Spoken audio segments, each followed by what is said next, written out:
Hare Krishna, Namaste.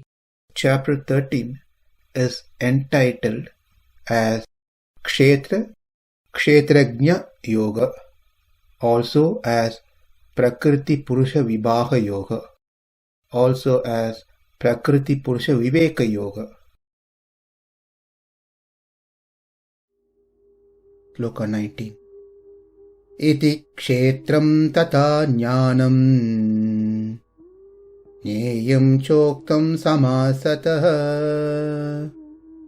mad-bhakta etad vijñāya mad-bhāvāyopapadyate. Iti, thus, kṣetraṁ, the field of activities, the body, tathā, also, jñānaṁ, the meanings of knowledge, jñeyaṁ cha, the knowable, coktaṁ, have been described, samāsataḥ, in summary. Mad-bhakta, my devotee, one who has devotion towards me, etad vijñāya, after understanding this well, mad-bhāvāya, to my nature, upapadyate, attains, becomes fit. Translation. Thus, the field of activities, the body, knowledge, and the knowable have been summarily described by me. Only my devotees can understand this thoroughly and thus attain to my nature. The topic has been concluded in the previous sloka, and this is just a summary of what has been covered in the previous slokas, where Krishna says the body principle. What is body? What is it made of? Its qualities, those been described, and what are the knowledge that one should cultivate, especially the qualities that one should cultivate to realize the self, the Atma, were also be described, and the truth concerning the nature of the pure Atma. These were also briefly described. The one who comprehends these three subject matters clearly, not just understanding and studying, but also having devotion towards me, meaning Krishna, that person becomes eligible for the transmigration of the bondage of this material world, the samsara, and attain Krishna. And that is what has been said in this sloka. The three subject matter that we have covered so far are kṣetraṁ, that is the field of activities, which is nothing but sharira, the body. The second is jñānaṁ, the 20 qualities or the true knowledge that was discussed. And the third, jñeyaṁ, knowable, that is the Paramatma to be known, or the Atma to be known. After cultivating those 20 qualities that's been mentioned below, combined these three subjects, that is the kṣetraṁ, jñānaṁ, jñeyaṁ, the body and knowledge, which is the process of knowing, and knowable, jñeyaṁ, combined together is called vijñāya, the science of knowledge. And the perfect knowledge can be understood by unalloyed devotees of the Lord. If we don't have devotion towards Krishna, then one will not be able to have a perfect knowledge. It's hard for one to understand. Or even understanding is not going to help them to attain Krishna, because the understanding of the subject matter should be with bhakti, with devotion. If the bhakti is missing, then the attainment of the Supreme Lord will be missed. Right now, we are towards the material consciousness. But when we transfer ourselves into Krishna consciousness, that is, doing Krishna conscious activities, the realization about Krishna becomes easier. Realization about Atma becomes easier. Cultivation of these 20 qualities becomes easier. And attaining Krishna also becomes easier. Therefore, the knowledge is nothing but the preliminary stage of understanding devotional service perfectly. And that understanding comes through those 20 qualities that has been explained earlier. So in the 6th and 7th sloka, Krishna explained about the kṣetra, the body, which stated mad-bhāvāyopapadyate buddhiravyaktam evacha indriyāni dahaikam cha pañcacendriya gocharaha iccādvesha sukham dukkham sangātās cētanādritihi etad kṣetraṁ samāsena savikaram udāhritam.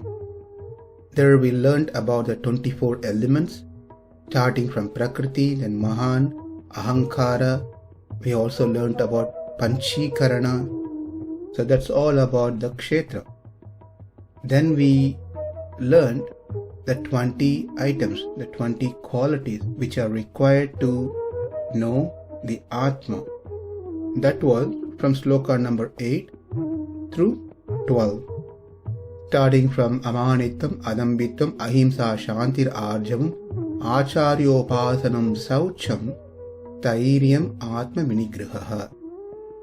And this is the process by which one can understand the Atma and Paramatma. Then from verse 13 through 18, beginning from jñānaṁ etad pravakṣyāmi yajñātvāmritam asnute anādimat param brahma nasatannāsat uchyate. So from 13 sloka through 18 sloka, we have learned a lot about Atma, Paramatma, that it is Anadi, Matparam, it is called Brahman, it possesses knowledge, it is neither Sat nor Asat, it has hands and feet everywhere, it can do things without hands and feet, he is inside as well as outside, he is undivided and is beyond Prakriti. So this is the jñeyaṁ part, knowable part.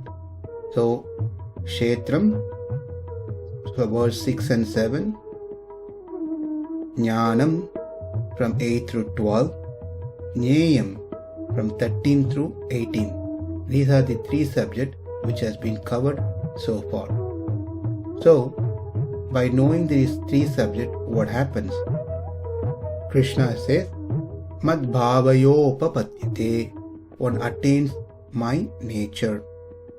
Here, attains my nature, meaning they will become free of connection from the Prakriti, from the samsara. They become qualified to be like me, like the Supreme Lord.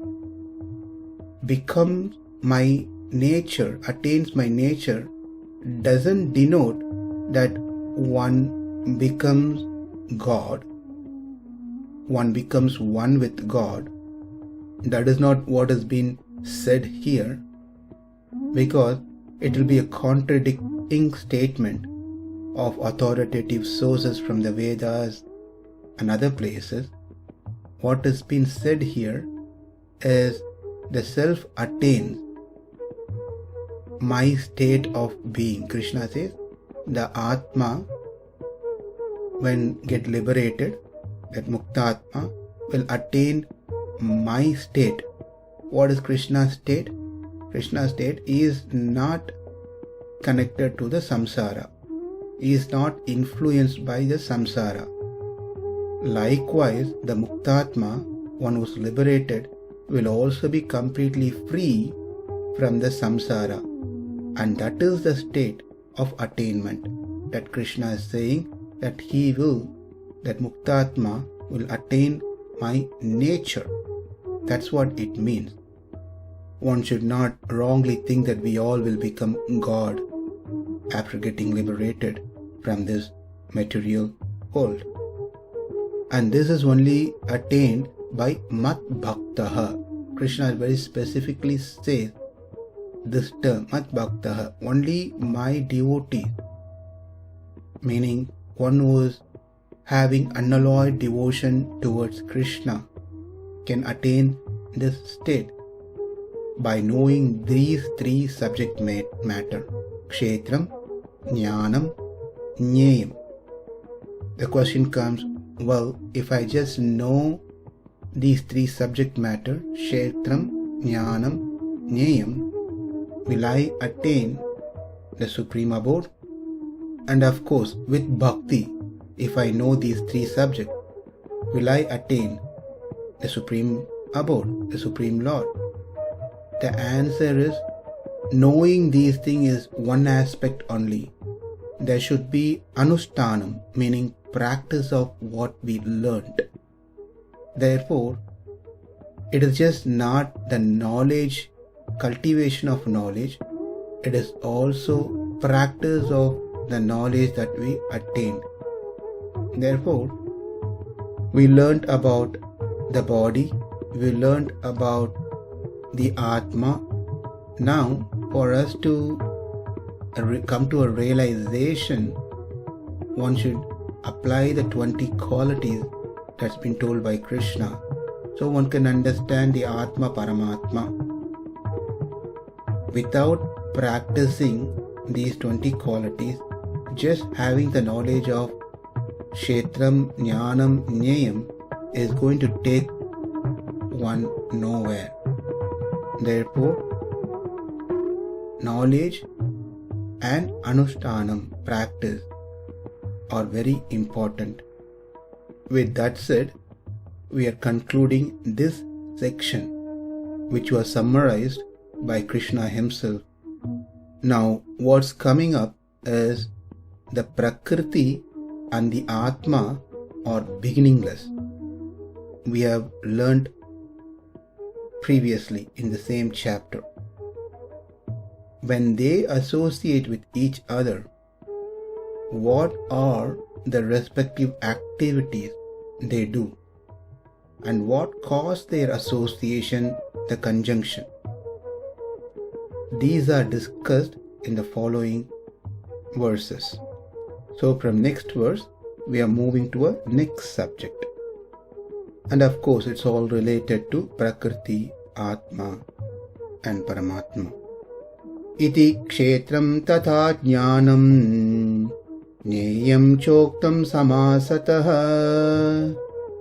mad-bhakta etad vijñāya mad-bhāvāyopapadyate. Namaste. Hare Krishna.